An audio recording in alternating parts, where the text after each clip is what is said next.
С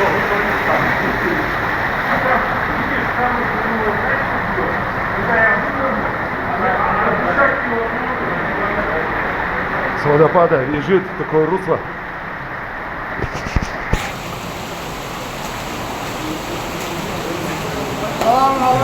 Валикум ассалам.